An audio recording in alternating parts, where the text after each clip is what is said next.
Hi everyone, it's Kim, your pre-college advisor, and I'm here today with Rebecca, financial aid advisor. so in the summary of what this hangout today was going to be about, I had said that Jennifer Martinez was going to be with us. She's a financial aid advisor as well, but she's not here, so Rebecca's with us as well. But the purpose of this hangout today is to talk with you all about FAFSA, financial aid. If you received the invite to this hangout, it's because we had on file for you that we do not yet have your FAFSA. So it's definitely time to complete your FAFSA so that you can get it processed in time to get your classes paid for the fall. So Rebecca has some key tips, advice, things that are important for us to know about FAFSA and financial aid. So go ahead. Okay, so tip number one is to apply even if you think you do not qualify. Aside from the Pell Grant that the government gives you, there is also grants that the school here at Miami-Dade College awards, and we award them to students who complete their FAFSA. They're mostly FAFSA based. Okay, great. What else? The other thing is to apply early, which is why we're doing this, so you guys can apply. Apply early. The earlier you apply, the better, because some of the grants and scholarships are on a first-come, first-served basis because funding is limited. Okay. And when I was speaking with Jennifer about this before, I said that apply early means when, because right now it's already kind of late. So right now we're telling you to apply right now. But in general, what does apply early mean? Like what time of the year? Well, usually the FAFSA becomes available in January, so we usually tell students by mid-March to finish their applications by. Okay. So mid-March. So remember that for next year, yeah, you have to do your financial aid or your FAFSA once per academic year. The academic year begins in August and then finishes in the following summer. So the FAFSA application becomes available in January for the coming academic term. Yes. So plan ahead. Next. The next point would be to make sure you list your high school information on your FAFSA and their completion date. This is so that we know when to disperse, that you're a new student, and we have that information on file. Okay, and that's something that they'll do when they're completing the FAFSA online? Yes. Okay. Yes, it's a separate question, and it will ask you to put your high school. It'll search it, and you just populate. It'll populate. Perfect. And then I always realize that we start asking these questions and we get a little bit ahead of ourselves.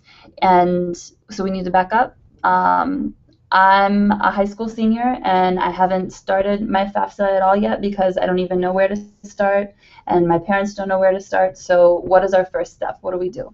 The first step is to go to the website, to go to fafsa.ed.gov. And it's actually a pretty simple process. It'll take you to the questions. Your parents should have their taxes handy and just follow the steps from there. A lot of it is your basic income and demographic information. Okay, cool. I had tried to, in advance, put the website in the background, fafsa.ed.gov, but it looks like it's kind of blurry, so I don't know if you can see it, but it's fafsa.ed.gov. Remember that the application is free, so sometimes there's websites out there, sometimes there's things that say that they'll charge you $20 to help you fill out your financial aid. That's not necessary. The FAFSA, it stands for Free Application for Federal Student Aid, so yes. Make sure that the website that you use is free.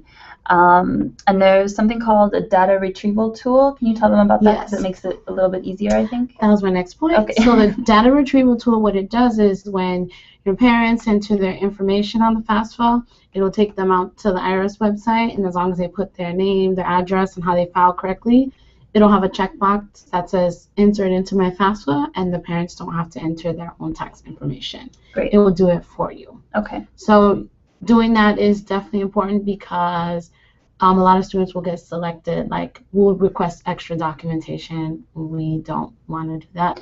Okay. So if you do that, it'll just make your FAFSA process a lot easier. Smoother, yes. And it just eliminates you from making possible errors and common mistakes. Cool.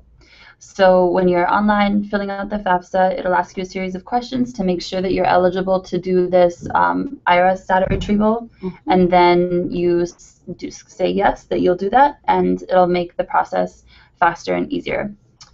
Next. Okay, and the next tool is also that we have FAFSA workshops available for the students as well. So if you need any help completing your FAFSA, you can bring your parents as well.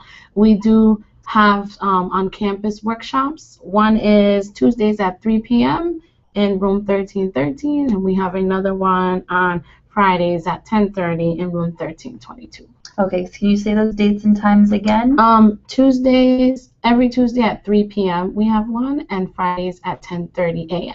And they just show up. They don't need to tell us they're coming in advance. They just come? Okay. Yes. And it's for a student who hasn't even started yet? Yes.